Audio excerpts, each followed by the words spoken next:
நம்ம இப்போது வெப்பாலை எண்ணெய் எப்படி தயார் பண்ணுறதுன்னு பார்க்க போகிறோம். இந்த எண்ணெயை நம்ம தயார் பண்ணி தலையில் தடவும் போதோ இல்லை ஸ்கின்னில் தடவும் போதோ சரும அலர்ஜி, சொறி, சிரங்கு, சொரியாசு, அரிப்பு, கரப்பான், படை போன்ற பல பிரச்சனைகளுக்கு, தோல் சார்ந்த அத்தனை பிரச்சனைகளுக்கும் இந்த வெப்பாலை எண்ணெய் தீர்வாக இருக்குங்க. நம்ம இப்போ தலையில் இருக்கிற பொடுகு போகவும் முடி நல்லா கருமையாகவும் இந்த வெப்பாலை எண்ணெயை நம்ம காய்ச்சுற எண்ணெயில் சேர்க்க போகிறோம்.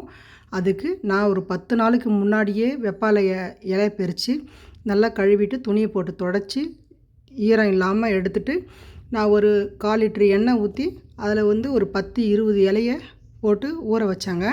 அந்த ஊற வச்ச ஆயில் எப்படி இருக்குன்னு பாருங்கள். இந்த ஆயிலை நம்ம காய்ச்சுற எண்ணெயில் சேர்க்க போகிறோம். அப்போ தான் நல்ல முடி வளர்ச்சிக்கு உதவும். இந்த பொடுகெல்லாம் போயிட்டு கரப்பான் இதெல்லாம் இருந்து இந்த அரிப்பு இதெல்லாம் இல்லாமல் இருந்தால் தான் முடி வளரும். அதனால் இந்த ஆயிலை நம்ம சேர்த்துக்கிறோம்.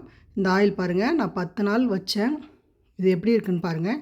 அதோடய கலரே மாறிடுச்சு. இதில் வேறு எதுவுமே சேர்க்கலைங்க. வெப்பாலை இலை மட்டும்தான். ஒரிஜினல் கோகோனட் ஆயிலில் இந்த வெப்பாலை இலையை சேர்த்துருக்கோங்க. இந்த ஆயிலை நம்ம காய்ச்சுற எண்ணெயிலையும் சேர்க்க போகிறோங்க. உங்களுக்கு பொங்கல் ஆஃபராக போட்டிருக்கோங்க. உங்களுக்கு இந்த எண்ணெய் வேணுன்றவங்க ஸ்க்ரீனில் தெரிய நம்பருக்கு ஃபோன் மூலயமாவோ வாட்ஸ்அப் மூலயமாவோ கேளுங்க, நாங்கள் அனுப்பி வைக்கிறோம். 1/2 லிட்டர் வாங்கினா 50 கிராம் நலங்கு மாவும், 1 லிட்டர் வாங்கினா 100 கிராம் நலங்கு மாவும் ஃப்ரீ ஷிப்பிங்கோடு தரோங்க. லைக் பண்ணுங்கள், ஷேர் பண்ணுங்கள், சப்ஸ்கிரைப் பண்ணுங்கள். தேங்க்யூ.